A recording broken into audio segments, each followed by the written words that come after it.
Tonight's show is presented by Glenn Smith Chevrolet GMC and Opelika. Get ready to smile. Hello, baseball fans. You're watching On Deck with Tyler Redmond.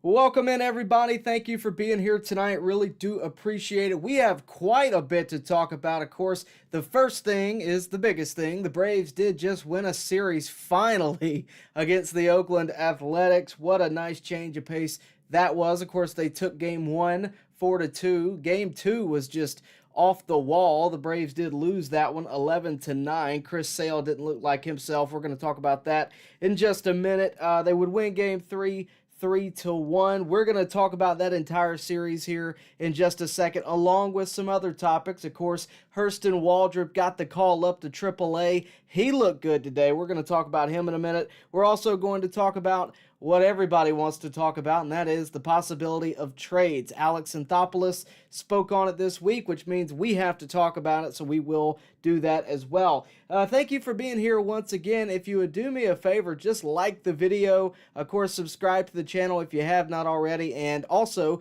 hit the bell for notifications if you can, just so that you know when we go live, when we drop new content, and all of that good stuff. We really would appreciate it. But the biggest thing you can do for us, without a doubt, is liking the video. That goes a long way in helping us make these streams better than they are already. All right, so let's talk about this series with Oakland, because going into this series, the Braves had lost 2 series in a row.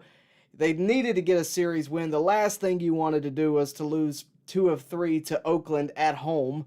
That would have been atrocious, so the Braves did avoid that. The bigger topic to me, aside from a series win, as good as that is to hear, is that the Braves' offense is starting to look like they might be on the cusp of breaking out. And I'm not just saying this. We've been saying this really since the beginning of the year. It's felt like at some point they got to break out. But this series with Oakland, specifically game 2, I mentioned that score to start the show for a reason. The Braves lost the game, but the score was 11-9, 20 combined runs.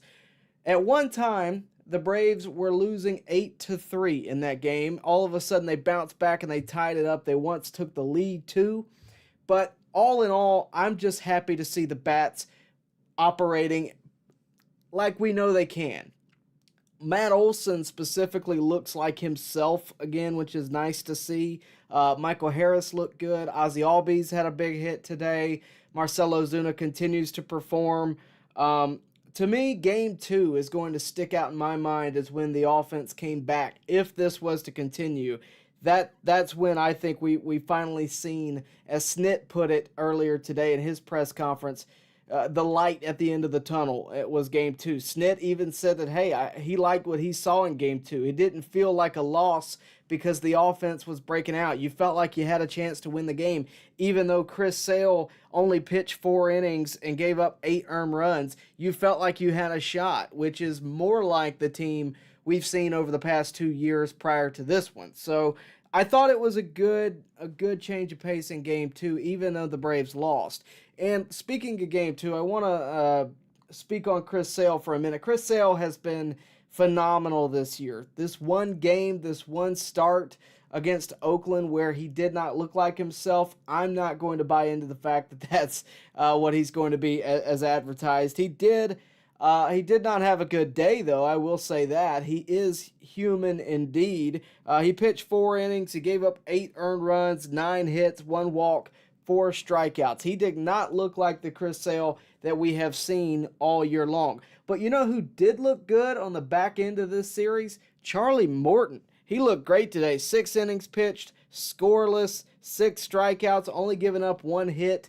Did have a little bit of walks, but all in all, he looked great today. That is nice to see. That's a nice bounce back start for him. He's had a couple of starts that just have not looked like himself. So all in all, this series with Oakland, it's nice to win the series, but the Braves still find themselves 7 games back of the Phillies. That's before the Phillies take the field tonight. But all in all, I think it's nice to know that the Braves' bats are starting to wake up. It sure feels that way to me. Are we super comfortable with it? Not yet, but it does feel like this team is on the cusp of finally breaking out. feels like everybody's just been on a slump at the same time. And maybe morale, as Josh Gillum says there in the chat, maybe morale is starting to turn the other way and get back to where it needs to be. The Braves now find themselves on the road for a 2-game set with the Red Sox, followed by yet another 4-game set with the Nationals. And of course, after the Braves lost 3 of 4 to the Nationals at home, they're going to look to get some revenge up there in Washington.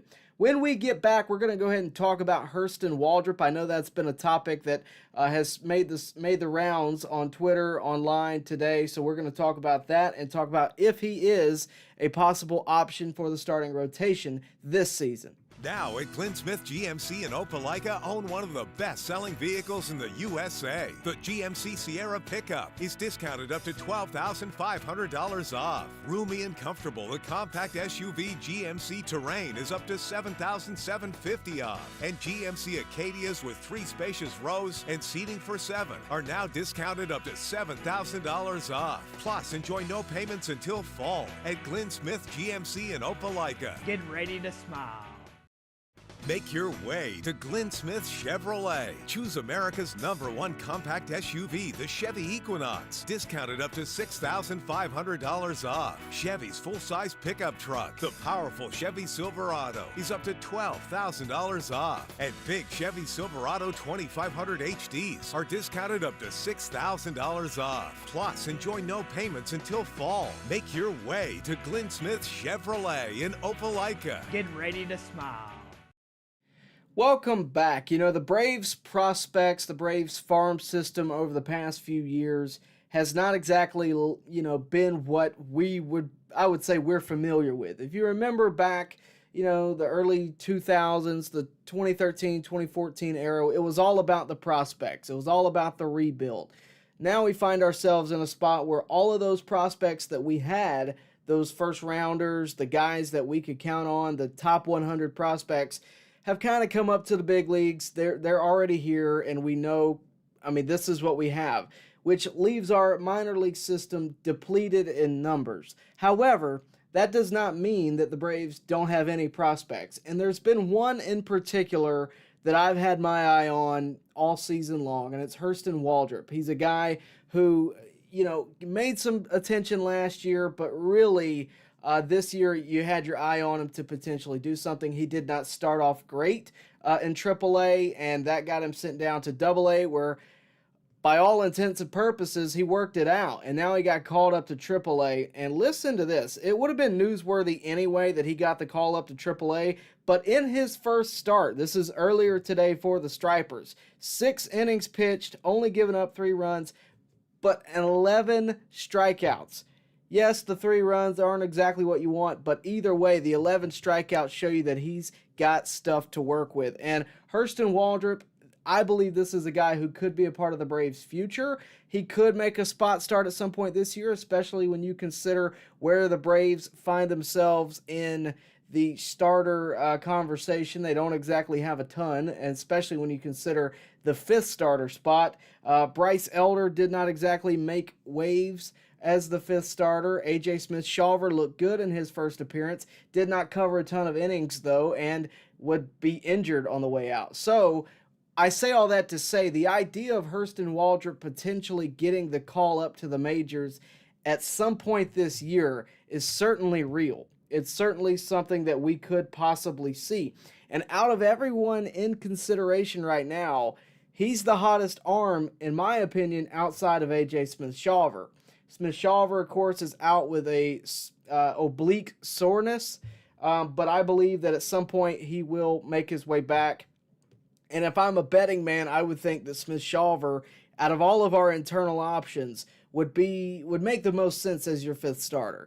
That's what I think. I think he has the most stuff. I think he has the highest ceiling out of everybody, but that's not to say that we don't have other options too. Darius Vines is certainly a contender. Alan Winans has already gotten a chance. We've seen guys get those opportunities. I think we'll continue to see it. Of course, Spencer Schwellenbach got a chance this past week. In my opinion, I was a little bit surprised that he got the opportunity over Hurston Waldrep, but to me, all that shows you, especially after seeing his performance, is that the Braves are taking their time with Hurston Waldrep. They believe in that kid, and rightfully so. He's in the top 100 prospects of MLB. He's got a good chance to make some waves here with the Atlanta Braves, and I think there's a good chance we see that. Of course, Schwellenbach did not have the outing that the Braves were hoping he'd have, certainly not the outing he hoped he would have.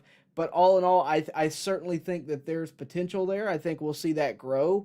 But I think with Hurston Waldrep, the Braves want to let him grow in the minors, get the confidence underneath him. Do I think he can make a spot start? Do I think he could make a showcase start? I do. Maybe sooner rather than later, especially when you consider the fact that Ray Kerr has taken a couple of starts. And, I think the Braves are going to explore every avenue they have internally before they go making any moves at the trade deadline. And that's going to lead right into our next segment. Of course, the trade deadline, the biggest topic there is right now with the Atlanta Braves.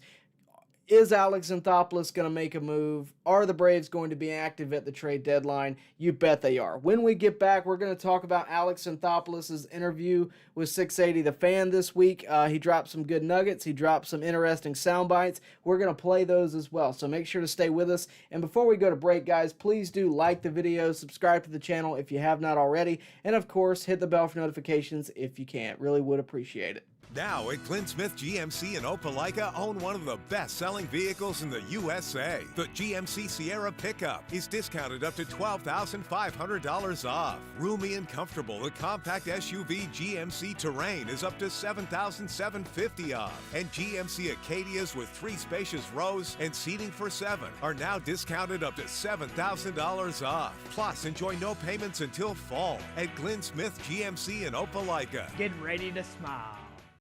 Make your way to Glenn Smith Chevrolet. Choose America's #1 compact SUV, the Chevy Equinox, discounted up to $6,500 off. Chevy's full-size pickup truck, the powerful Chevy Silverado, is up to $12,000 off. And big Chevy Silverado 2500 HDs are discounted up to $6,000 off. Plus, enjoy no payments until fall. Make your way to Glenn Smith Chevrolet in Opelika. Get ready to smile. Welcome back, everybody. Appreciate you guys being here. Really does help the channel, helps us have a better stream, and we have more viewers. So if you would, please, just one more reminder, like the video. Certainly would appreciate it. And I'm reading some of your comments. Of course, we're going to read through all of them at the end of the show, but I'm reading some of them, and one of them caught my eye, and it kind of fits into what I'm about to talk about. Chess Burger says, quote, "The Braves are done. Just chill and wait for 2025. Maybe then they can compete versus Philly." Now, here's what I'm going to say about it, and the reason I'm telling you as opposed to showing you the clip is because I don't have it clipped.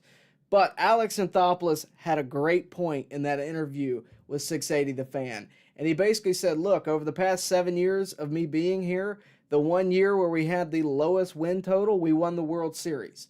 The 2 years where we had the highest win totals, we were eliminated in the first round. It is June 2nd right now. We are nowhere near October. The Braves find themselves 7 games back, I believe, on the cusp of the offense absolutely breaking out. And I think, with Alex Anthopoulos in the front office, nothing's impossible come the trade deadline. So, for me, I really think that we are just in the beginning. I don't think we are too far back. I don't think the Braves are out of this thing. I certainly think that they're going to make a push to take over the division. And look, if they don't take the division, I think they'll certainly be a wild card team. And for all of you out there who, like me, have questioned whether or not it'd be better to be the wild card team or the division champion, maybe we find out this year. Maybe that's our route to the postseason, and maybe, just maybe, that's our route to a World Series. We'll see. But we're going to talk about all of your comments here in a minute. I want to talk about this Alex Anthopoulos interview because anytime Alex Anthopoulos takes the mic, speaks, whether it be to the media, whether it be on a radio show, whether it be to the fans himself. I always want to listen because I always want to see where his perspective is and where, he sees the Braves operating out of, because that is what this whole thing revolves around, is the mindset of Alex Anthopoulos. Because if it's not him, it's Terry McGurk or Derek Schiller making a decision. Usually it revolves around the mind of Alex Anthopoulos. So he took time with Cellini and Domino at 680 this week, and naturally everyone was really curious to see what he had to say. Was he going to say, like Chess Berger did a minute ago, that the Braves are done, just wait for 2025? Or was he going to say that, hey, we're still active, we're going to go after it at the deadline like he did back in 2021? Because early on in 2021, a lot of people would have told you that, hey, hang it up, go for it next year. Ronald Acuna is hurt. You might as well just see what happens next season. Alex Anthopoulos said, nope, we're not going to do that. In fact, I'm going to go ahead and get Jock Peterson and Stephen Vogt. And then later at the trade deadline, I'm going to go get Eddie Rosario. I'm going to go get Jorge Soler, Richard Rodriguez, and so on, Adam Duvall. So my point to you is this. We have a long ways to go, and there's a lot of different avenues to making it to the postseason. It's not always by winning the division. Is that the Braves' main way of doing things? Absolutely. They even won the division back in 2021. I certainly think that is going to be the goal in 2024. But if they are a wild card team, nothing is impossible once you make it to the postseason. So the Braves still have plenty to offer. They still have a lot of talent, and they have a lot of talent that's underperforming, which is really the difference between this year and the World Series year of 2021. Back in 21, you had guys that were having really good seasons. Freddie Freeman was having a good season. Charlie Morton was having a good season. Max Fried was having a good season. They were missing depth pieces, and that's what they got at the trade deadline. Plenty of it. And come, this year, we don't really have that issue. We have our pieces. You're not going to trade away the offense. You're not going to trade away Matt Olson, Sean Murphy, Michael Harris, Ozzie Albies. You're not trading away any of those guys. Those guys are here to stay. But what you do need, maybe some bullpen help, even though the Braves have the second best bullpen ERA in the National League. You can always improve it. But really, I think you're looking for a bat, possibly. And you're looking for good players. That's what Alex Anthopoulos spoke about. It's not necessarily addressing the need right now. You're always going to have needs right now. You want to address those, but a lot of times at the deadline, you're addressing, hey, we want to get this really good player, right? Because we can get him right now. Sean Murphy is a perfect example of that. We can get this guy for this price right now. We need to do it. Which leads me to believe, the more I think about what he had to say, the Braves are going to get a starting pitcher at the deadline. A lot of you guys are going to want to bat. I think that's certainly possible. But to me, the Braves are going to get a starting pitcher at the deadline. Listen to what Alex Anthopoulos says here in a minute. We got two sound bites we're going to play. The first, Ronald Acuna, just the immediate reaction. What is he going to do? That kind of thing. It'll just kind of give you some thought as to where AA is approaching the trade deadline from, which I find to be pretty interesting. But all in all, the reason I think that the Braves are going to go after a pitcher is because they want a good player, not only for this year but for next. When you look at the Braves roster, when you look at the years of control, the problem they're going to have is the fact that you could potentially lose Max Fried to free agency at the end of the year and Charlie Morton to retirement at the end of the year. That's two starting pitchers, two of your big three starting pitchers gone just like that. And that's not where they want to be. So we're going to go ahead and play the first soundbite from this interview with 680 with Alex Anthopoulos. Of course, this is his immediate reaction to Ronald Acuna's injury and where the Braves would go from there. Yeah, so I'd say, when the Ronald injury hit, which obviously wasn't too long ago, immediately people were asking me, who are you going to go get? What are you going to go do? And look, our response was, hey, we're going to just see what we have and so on and stick with it and go from there and go internal and reevaluate as we get closer to the trade deadline. Now, if we're not playing as well, it's my job to put anything on the table. So I guess the best way I'd put it is this, because I don't want to create a story that isn't there. You know, my job is, what can I do to help? Can I do anything? Can we add players from the outside? Can we make trades? Can we do things? So, look, I'm always active. I always keep my ear to the ground. It's more challenging when you're at the end of May, beginning of June. It's hard to find trades, right? But what I can tell you is there's teams that are open to having dialogue, and we're going to be creative when we can be. Really interesting conversation there between Alex Anthopoulos and Chris Domino and Cellini there at 680, because that to me kind of tells you where Alex Anthopoulos' mindset, that's where the Braves' mindset is. The reason I showed you that clip, a lot of you guys are probably out there going, you know, well, Tyler, you know, what does this have to do with anything? Well, there's been a large contingent of Braves fans that are saying what I introduced this segment with, which is, Tyler, we're done. We might as well just wait. Or, Tyler, the Braves are not going to go after it like they did in 2021. That clip, that soundbite from AA, to me proves one thing and one thing only.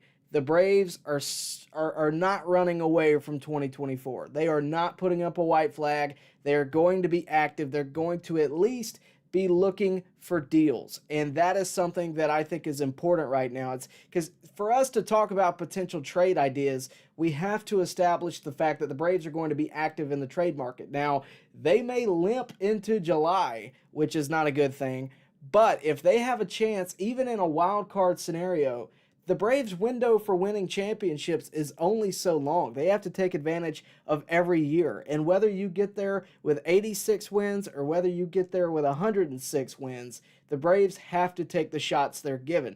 They have a shot to do something this year, and I think Alex Anthopoulos knows that, and I find it really interesting to hear him talk just candidly about where they are. Now, what AA is really good at is saying a lot with telling you little. He's very good at that. He's done it every year. He's never going to tell you what the Braves are going to do. And being in this conversation with 680, he, of course, has to be careful with what he says and, you know, what gets let out, because there's people like me that are going to take what he says and run with it, or other front offices that are going to hear what he has to say, and maybe it influences a deal. Maybe there's a player that, you know, whatever. You get my point. He does not want it to be out there.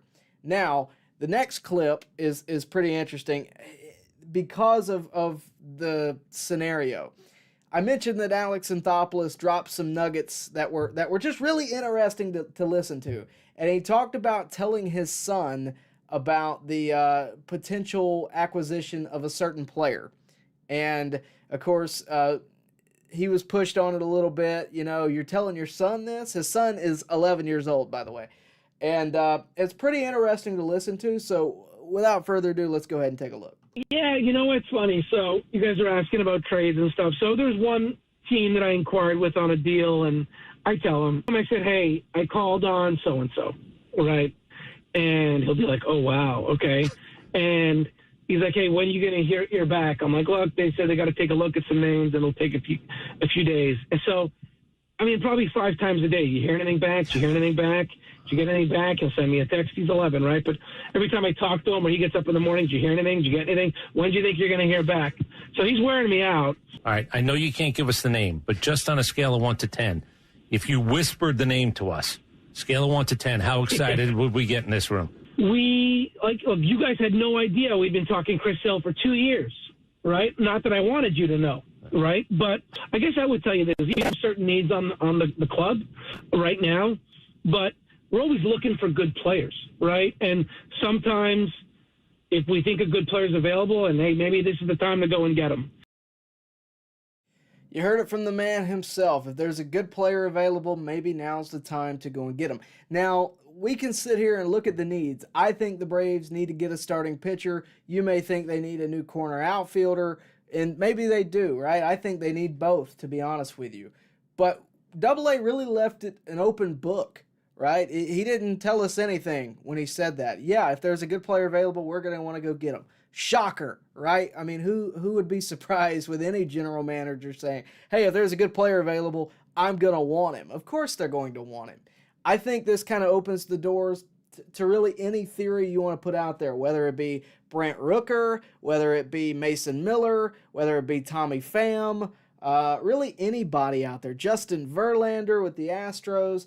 I've given you my theories at it. I've given you the way I look at it. I think there's a lot out there. I think there will be a lot out there come July 30th, the trade deadline, and I'm very excited about it. The theories that we've put out, we've tried to make it, a little bit to where it makes sense, as opposed to just, hey, what if they, throwing something at the wall and seeing if it sticks? What if they go do this, right? I don't want to do that. I try to bring it to a level to where you can understand my thinking, whether or not you agree with it or not. Those videos are on the channel. I would really encourage you to go check those out if you have not already. Today, we're not going to get into the theories of why I think so-and-so might get picked up. What we are going to talk about is the fact that, hey, the Braves are in this thing. Make no mistake, Alex Anthopoulos is not running away from it. They are going to be active, and look, as long as there's good players in Major League Baseball, Alex Anthopoulos is going to have his ear to the ground, listening in on wherever someone, which is a good player, may be located and may be available. So, with that said, that's going to wrap up that segment. I really think Alex Anthopoulos is going to make a run here once again, just like he did back in 2021. Whether it be one acquisition, two acquisitions, or five acquisitions like it was at the trade deadline back in that World Series championship winning year, I think the Braves are certainly going to make moves. When we get back, we go through your comments, so make sure you get them in. And of course, like the video, subscribe to the channel, and hit the bell for notifications. Now at Clint Smith GMC in Opelika, own one of the best-selling vehicles in the USA. The GMC Sierra pickup is discounted up to $12,500 off. Roomy and comfortable, the compact SUV GMC Terrain is up to $7,750 off. And GMC Acadias with 3 spacious rows and seating for 7 are now discounted up to $7,000 off. Plus, enjoy no payments until fall at Glenn Smith GMC in Opelika. Get ready to smile. Make your way to Glenn Smith Chevrolet. Choose America's #1 compact SUV, the Chevy Equinox. Discounted up to $6,500 off. Chevy's full-size pickup truck, the powerful Chevy Silverado, is up to $12,000 off. And big Chevy Silverado 2500 HDs are discounted up to $6,000 off. Plus, enjoy no payments until fall. Make your way to Glenn Smith Chevrolet in Opelika. Get ready to smile. Welcome back in, guys. Really appreciate you joining us tonight. I know it's a Sunday night at 8:30. You could be anywhere else, and you chose to be here watching this show, and really do appreciate that. If you would, though, like the video, subscribe to the channel, and hit the bell for notifications so that you can stay up to date with everything going on with your Atlanta Braves, and of course, all of Major League Baseball, all right here at On Deck. Now, we've gotten all of the talking points out of the way for today, so we're going to talk about everything you guys want to talk about. We're going straight to the comment section where Jerry Delgado says, we need trades. Well, I hope that tonight maybe I've encouraged you that, hey, it's going to happen, and it's not only going to happen, it's going to be a big talking point going forward for this season with the Atlanta Braves. I think Atlanta's front office is going to really be making a push, maybe sooner rather than later. We saw Jock Peterson get picked up early back in 21. I think you may see a similar approach to just, basically what Alex Anthopoulos' reasoning for the addition of Jock Peterson was just to let everybody know, hey, we're not walking away. We're confident that we're going to do something this year. And I think you may see something similar. You won't know about it till it happens, but I think you very well may see something similar sooner rather than later. Daniel Barry says, hello. Brandon Edwards says, sounds like AA Son is a bit of an insider. Yeah, I need his phone number. If I can get the secrets given to me like that, I would know everything, right? Josh Gillum says, the team morale is at an all-time low right now. Just no fight.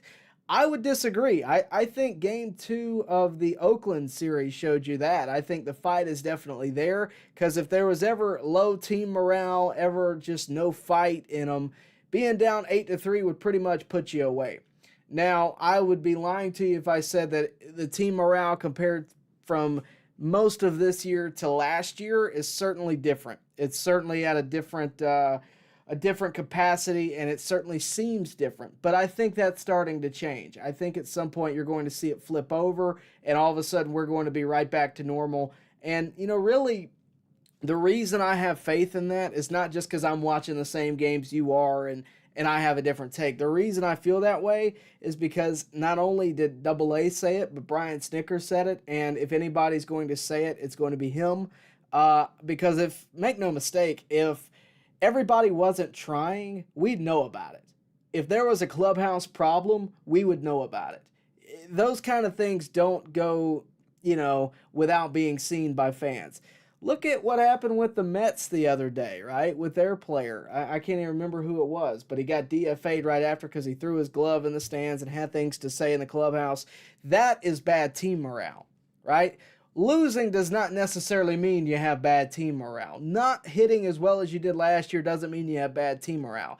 It may mean you have some bad luck. It may mean you got the wrong swing going. It may mean a lot of things. But it doesn't mean bad team morale. Bad team morale is what the Mets have going on, right? Bad team morale is being on the White Sox, who are 20-plus games back. Bad team morale is being on the Marlins, who've had no chance since day one. That is bad team morale. You could even argue that bad team morale is playing in Oakland, right? That is bad team morale. The Braves play in front of just about a sold-out crowd every night, no matter whether they're winning or losing. They have some of the best players in the game. They don't have bad team morale. I won't stand to hear that. I don't think that at all. And to be honest with you, in the times that I've been around them, I don't get that sense. I get the sense of, all right, tomorrow's our day, right? We're going to flush this one down the toilet. We're going to move on.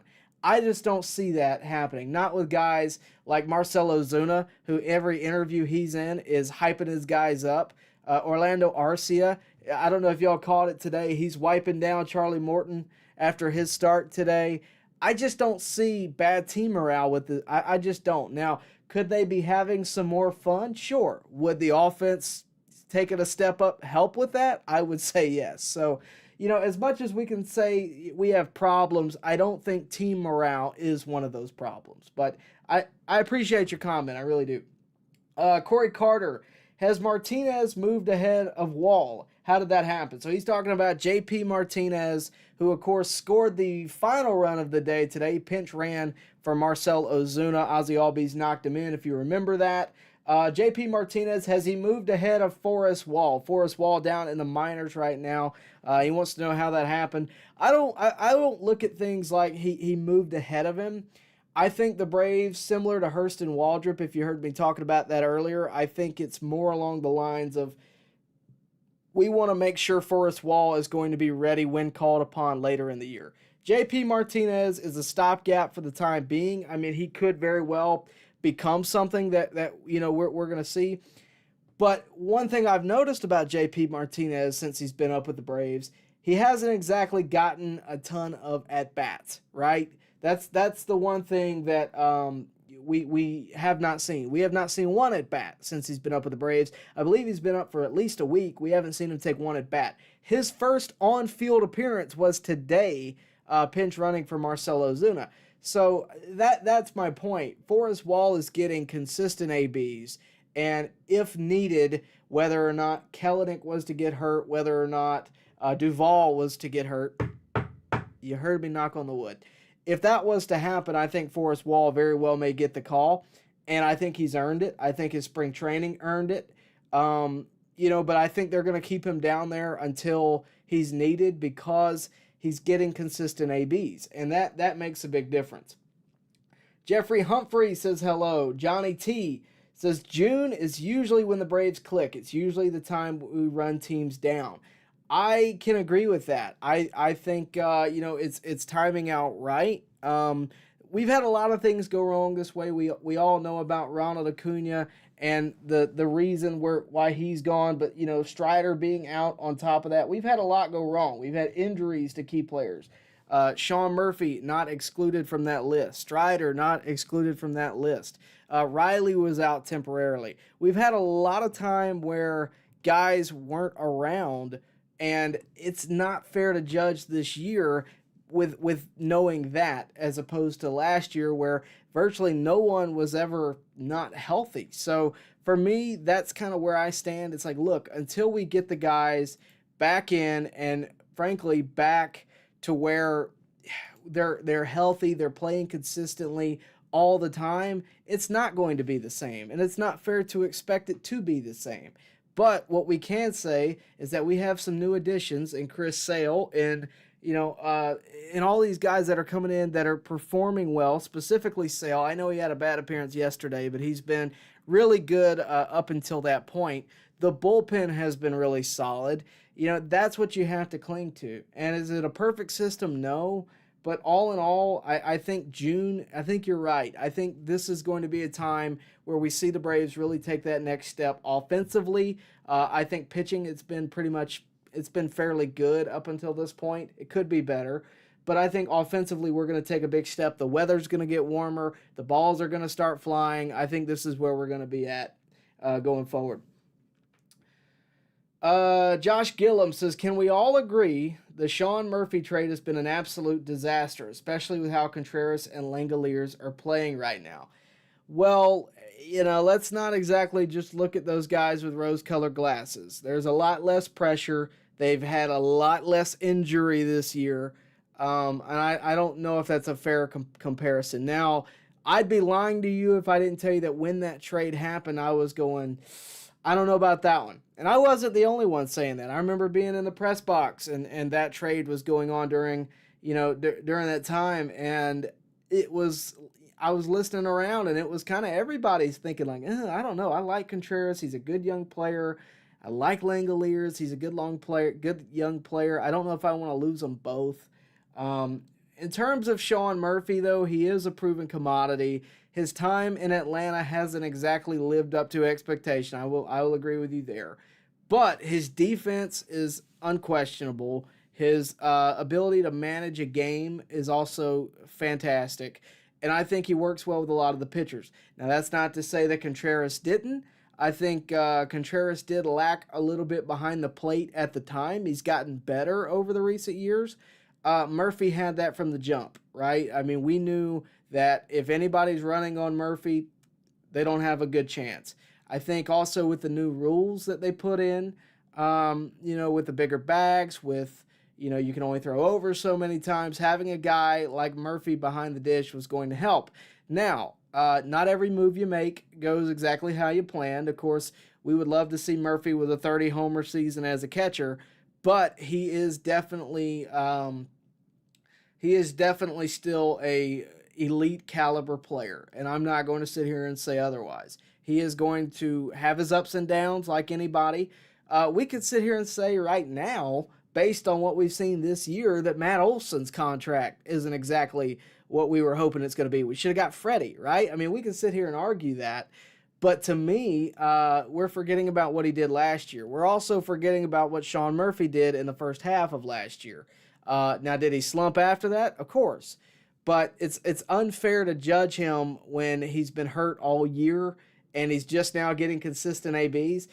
I mean, the best luck I've seen anybody have was today when he got a run knocked in off the bloop double. So all I'm saying is just give it time, right? We'll never know who won a trade until the end of their careers. We'll never know.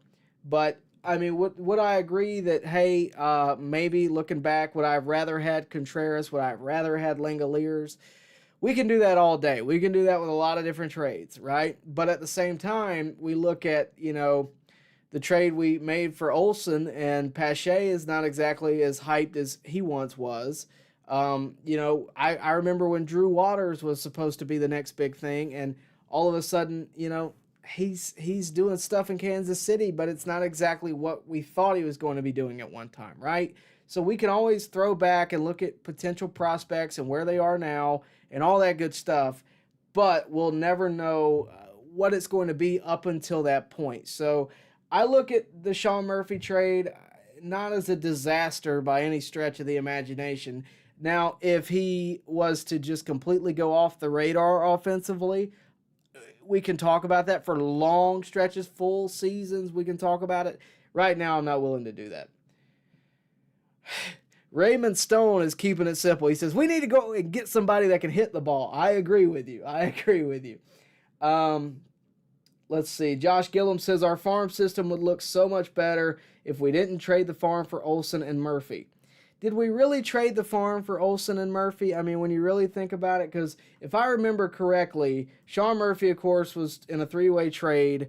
I remember that well. Matt Olson was who? Christian Pache and Shea Langoliers and minor league right-handers Joey Estes and Ryan Cusick. Has anybody heard of what they're doing lately? Joey Estes and Ryan Cusick? I'm going to say probably not. Christian Pache has not lived up to the expectation. The only one out of that list is Shea Langoliers. We all know what that situation was, and I'm not going to rehash it tonight. Freddie Freeman's agent, whatever, didn't get whatever done. The Braves weren't communicating well with Freeman. It happened. The Braves lost, one really solid prospect in my eyes in Shea Langoliers, and they got a first baseman where if you're not going to have Freddie Freeman, you're going to want Matt Olson. And that was more of a necessity as much as it was anything. Did the Braves want Matt Olson? Probably. And they did what they had to do to get it done. In terms of Sean Murphy, I look at that, and let's go ahead and look at what that trade was for altogether, because I don't really remember. I know it was a three-way trade. Let's see. All right, so the Braves traded all-star William Contreras and top pitching prospect Kyle Muller, who I did like at the time, I will agree, plus others out the door. So plus others included, let's see, Freddie Tarnuk, Manny Pena, not a prospect, Roy Bear Salinas, Justin Yeager, Esteury Ruiz, that was from Milwaukee. So really all we lost in that trade was Kyle Muller, Manny Pena, Freddie Tarnuk, and Roy Bear Salinas. Now, out of all of those guys that I just mentioned, this is, of course, for Sean Murphy. Other than William Contreras, I don't see any big loss. And Kyle Muller at the time was a big pitching prospect, but to be honest with you, I don't know how much he would have exactly stepped up over the likes of a Dylan Dodd, over the likes of an A.J. Smith-Shawver. I feel like that was a loss that we could handle. And I also feel that way about Shea Langoliers if you're getting Sean Murphy in return. Now, that's just my opinion. I know people are going to differ, but I'm not exactly for getting rid of Sean Murphy at all. Let's see. Brandon Edwards says, I think they're going to give him the Strider treatment, starts in the bullpen, and works his way into the rotation. That is the Hurston Waldrep idea. I don't hate that. I think he is behind A.J. Smith-Shawver in the pecking order, but I certainly think his time is coming at some point. So I agree with you, but I also think, it's going to be some time before we really see him get any opportunity. I think it'll be, if anything, a spot start like we saw Bryce Elder do against the Marlins or against the Nationals or against the A's, maybe the White Sox, someone of a low caliber, just to give him that MLB, experience. Let's see. Corey Carter says, Josh, I think Murphy was brought here to control the running game more when the rules were changed. Completely agree. Let's go ahead and skip down a little bit. Johnny T says, we have ways to go and a lot of good players still on the team. We are far from done. I agree. Let's see. A lot of comments tonight. Really do appreciate it. We're going to be on for a few more minutes. Let's see. Jake Hobby says, I would not mind Rooker or someone like him for right field. I don't think Duvall can go every day anymore. I think Duvall can still go every day. I mean, we saw it last year. He hit 20 homers in Fenway. I don't think that's a concern. I think it's more just in the idea that you always want to make it better. I don't think him playing every day is a concern. I think it's more, are his numbers going to justify him playing every day, which, are what they are. I personally think that we can definitely upgrade in corner outfield. There's just too many bats out there. But I also think that, hey, Duvall Kelenic platoon wouldn't be that bad. So if you got one bat and then they platooned, I like that. But all in all, I think more along the lines of we really need a starting pitcher and a bat. bat period. Whether you find that, I think you have to find it in the outfield. I mean, I've seen the ideas thrown around that, hey, maybe we could trade Orlando Arcia and improve at shortstop. I personally just don't think so. The Braves got too good of a deal. The guy's been a playmaker. You got to think of the clubhouse. I think he's been good enough to justify playing every day. I think his defense is good. It's great, actually. And to be honest with you, offensively speaking, he's not that bad. He's not exactly a detriment to the team right now. He's not the reason that the Braves aren't hitting well. I think we can all agree there. But when you look all in all, I think if you're going to trade for anything offensive related, it's got to be outfield. I've seen the idea thrown around that Marcell Ozuna should be put in the outfield. Then we can go get anybody we want for DH. To the person who's recommending that, do you remember Ozuna in the outfield for the Braves? Because I do, and boy, was it ugly. It was not a good look. Let's see. Oh, Lord, a lot of folks in here. We got a return of the hash-slinging slasher. If you ever watched SpongeBob, you know what that's a reference to. Braves should try trading for Mason Miller from the Oakland A's.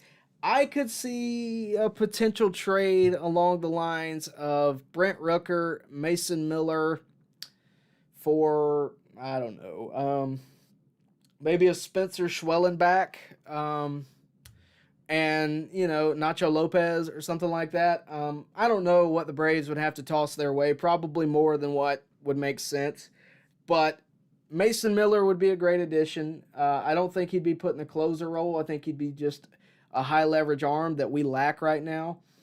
But all in all, I think your real need is starting pitcher. I mean, you can go get Brent Rooker, you can go get Mason Miller, but I don't think you're going to go get those guys and be complete. I think you really need a starting pitcher to carry you not only through the end of this year, but also next. That's why every time we've talked about this, I brought up guys like Eric Fetty, who's a free agent in 2026, which means he would play for the Braves next year if they made that trade. Sonny Gray is not a free agent until 27. That intrigues me if the Cardinals continue to fall in the standings. But you know, we'll see how it goes. You know, we'll keep an eye on it and follow it. But I mean, you know, I think ultimately there's a lot of different things that the Braves could do. But I think ideally you get a starting pitcher and you get a bat. Corey Carter says, ready to see Ray Kerr move back into the bullpen. Yeah, you know, that one just boggled my mind a little bit. I didn't understand it. I mean, I get it. He's been able to do a couple of innings here and there, but I just don't think Ray Kerr is exactly starter material, all in all. I mean, and look, I could be wrong. I didn't think Ronaldo Lopez was going to be the guy. I thought it was going to be Bryce Elder. You know, that's who we were going to rely on. And I was wrong there. You know, so ultimately, it can go a lot of different ways, right? We only know what we see on TV. We don't get the full picture. But, you know, we'll see where it goes. Chris Aiken, sorry if I mispronounced your name. Tyler, I've heard rumblings about Bo Bichette. What are your thoughts? Look, anything is possible, but for us to get Bo Bichette, he would either have to play in the outfield, which I don't think is going to happen, or he'd have to play shortstop, which means Orlando Arcia would effectively be gone. Bo Bichette has 4 homers this year, a .241 batting average. He's a free agent in 2026. Let's compare that to Orlando. So remember, .240 batting average. This is just a quick, and 4 homers. So Orlando has 5 homers and a .234 batting average. So to me, they're essentially the same player. You don't get anything in length because he's a free agent in 26.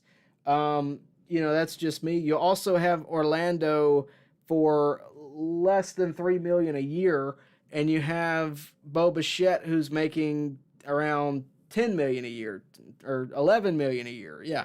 So, I mean, you're not saving money. You're not getting any additional time on the contract, and you're really not getting that big of a boost in numbers. So to me, Bo Bichette doesn't really make a ton of sense. It's a big name. It's going to catch your attention. It's going to get you clickbait, all that stuff. I just don't think it really makes sense when you have Arcia making, again, less than $3 million a year, as opposed to paying Bo Bichette $6 million or $11 million a year, and he's going to have one additional homer up until this point, and he's going to have another 6 points on his batting average. It just doesn't make a ton of sense to me. Let's see. Yeah, Corey Carter also says we may have to trade the city of Atlanta to get Bo Bichette. I completely agree with that too. Brandon Edwards asks about Zach Eflin. This is interesting. Zach Eflin, of course, of the Tampa Bay Rays, right-handed starting pitcher. He signed through 2026, so he'd be a free agent into next year. He's through 10 games. He's got a 4.12 ERA, 44 strikeouts, 60 innings pitched. Let me look at a couple things, and I'll give you my thoughts. His FIP is a little bit lower. That's good. His ERA, though, for his career is over 4. I don't hate it, but I think if you're going to trade for a starting pitcher, and especially a starting pitcher that's going to carry you into next year, the numbers got to be a little bit better, especially if you're going to have to trade the house. Now, if the Braves see something they like in him, it may just be that, hey, we're going to get him, and we're going to try to work with him, and we're going to put credits on him and see what we can do with him. But to me, I don't think it makes sense to get him when your internal options could probably give you similar numbers as of right now without doing a trade. To me, if you're going to trade, you have to get somebody who can help you win right now and can make a monumental impact. Zach Eflin doesn't strike me as that guy. I look across the major leagues and who I think could be a seller, who I think could be, getting rid of a starting pitcher, and you have guys like Yusei Kikuchi, you have guys like Eric Fetty, Sonny Gray, Justin Verlander, who are, whether their stats say it or not, Verlander's case, are impact players. I don't think Zach Eflin is necessarily an impact player. I think Yusei Kikuchi could be. I think Eric Fetty could be. I think Sonny Gray could be. Jack Flaherty even intrigues me on the Tigers. So I think he's obtainable, but I don't think it's necessarily going to be enough to make an impact as a starter. That would be my take on that. Let's see. Slinging Slasher says, do you think there is a possibility the Braves call up Hurston Waldrep sometime later this year? I absolutely think that. I certainly think that's a possibility, especially when you consider the fact that we just saw Spencer Schwellenbach take the mound the other night. I think that it's definitely a possibility. I think we could either have a spot start. It may be a case where we need him to start. It may be the playoffs. I mean, you guys remember when Ian Anderson pitched a World Series game, or you remember when Tucker Davidson pitched in a World Series game? So you never know what's going to happen. I think that Hurston Waldrep is certainly putting himself in a position to make a lot of attention and certainly get a call up at some point, maybe later this year. The longer time goes on and he doesn't do it, I think they are either going to look to trade him possibly, or, and I want to emphasize that, or they are just looking to make sure he's ready for the big leagues, which it can go either way there. Guys, we're going to be here for a couple more minutes. If you would do me a favor, just like the video, subscribe to the channel, and hit the bell for notifications so that you can stay up to date with everything going on here at On Deck. We got a lot of you guys watching. It really means a lot to us if you would like the video and help us get it out there. We do these streams once a week. We want you to be a part of them, and we're so glad that you are. And again, thank you for watching and all that good stuff. But if you would, please hit the bell for notifications, like the video, subscribe, all that good stuff. You can also follow me on social media. The tag is right there at Tyler Redmond TV. That's on Twitter and Instagram. Also, if you wanted to see that full interview with Alex Anthopoulos by 680, I've actually dropped the link down below for you guys' convenience. Please don't go away till after this, but it is a good listen. I would encourage you to do so. Let's see. Champ 2021 says, I'd rather just sign Fried and hold on to Smith, Shawver, and Waldrep. I don't think Smith, Shawver, and Waldrep would be your trade pieces. I think you would try to trade Darius Vines, Dylan Dodd, maybe even Bryce Elder. I mean, maybe you move on from there and you're trying to trade him. I don't think Smith, Shawver, and Waldrep would be your trade pieces. I think they could be.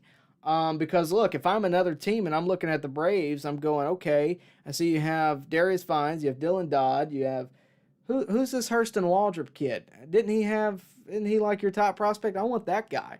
Yeah, if I'm gonna give you, Yusei Kikuchi, I want Hurston Waldrep and AJ Smith-Shawver, right? So that could be how that goes down. In terms of re-signing Fried, which is your original statement, easier said than done. I think we've seen that play out multiple times now. I'm not going to assume it's going to happen. Could it happen? Sure. Do I think both parties would like it to happen? Sure, but I think also Max Fried would be just as happy walking away and going to play in his hometown of San Diego or LA, So we'll see how it plays out, but I don't think you can assume anything. I think if you're the Braves, you have to act in your own best interest, and sometimes it's moving on before you get moved on. I think that's kind of the case right now. Let's see. Jake Hobby says scheduled starters for Boston are Fried and Schwellenbach, which is very interesting. I hope he has a better appearance. I hope maybe Fenway can help him. I mean, really, he didn't pitch bad. I think he had a couple of mistakes in location. Obviously, the one that hit the batter in the head was never a good look. But other than that, I mean, he gave up a homer. But he's a young pitcher. I think stuff like that's going to happen. I'm curious to see how it goes in Fenway. We're going to answer a couple more, then we're going to get out of here. So make sure you get your comments in. Remember, super chats go a long way. Slinging Slasher says, I genuinely believe Braves should not trade or sign any other pitchers. I think they should just grow some talent in their system. Again, easier said than done. The other thing I would tell you is this. For the Braves right now, you have a certain timeline, right? Like, let's see. I'll give you a perfect example. Hang on a second. All right. Ronald Acuna Jr. is a free agent come 2027, all right? Ozzie Albies is a free agent in 2026. That's after next year. What I'm telling you is this. You have a lot of guys that are right there together, a couple years apart from being re-signed versus not. And your window of winning and losing is only so tight. Now, when you talk about raising pitchers in your own organization, that's all fine and dandy in the long term. In the short term, it's a lot harder than you might think. I think we have great talent. I think Hurston Waldrep. I think Dylan Dodd. I think Bryce Elder. They all have great talent. AJ Smith-Shawver, of course. I think they all have great talent. The problem is, can they get that talent? Can they use it right now to win a championship? That's the tough part. And the Braves only have a few more years, I believe, of a window to where they can actually use everything in their potential. I think they're going to be winning for a long time, but to actually be a World Series contender, unless something changes or unless they re-sign all these guys, that window is only so long. And I as much as I agree with you, I think they have to trade and get somebody to carry them through the next 2 years. That's just my take. Brandon Edwards says, regardless if they re-sign Fried or not, hold on to AJ Smith-Shawver and Waldrep. I tend to agree with that, if you can. I mean, look, it depends what the return is, right? Like, I mean, let's say you're trading with the A's and you get Brent Rooker, Mason Miller, and their best starting pitcher. I mean, I don't even think they have anybody that I'd be wanting in a starting pitcher. But, I mean, it depends what the return is, right? It just depends. I'm not going to say that I'd sit here and tell you that I'd love it if we lost Hurston Waldrep and AJ Smith-Shawver, especially together. But again, it depends on the return. I didn't think I'd like trading away Shea Langoliers, but then I got Sean Murphy. So it just depends. It just depends.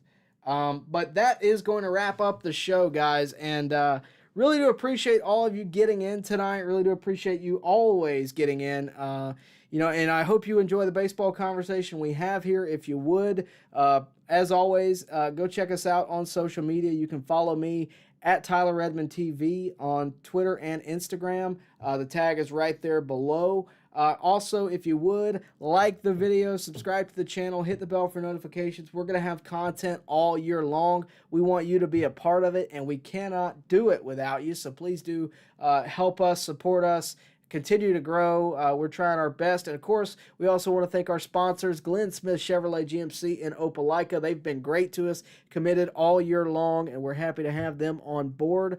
And, again, as always, we cannot do this without you. So really do appreciate all of what you guys do for us. And, of course, we appreciate you tuning in every Sunday night. And, of course, every time we're on live, every time we drop new content, we appreciate you watching.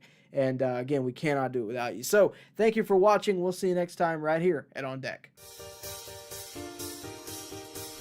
Baseball fans, make sure you like and share this video and subscribe to this channel. As always, thank you for your support.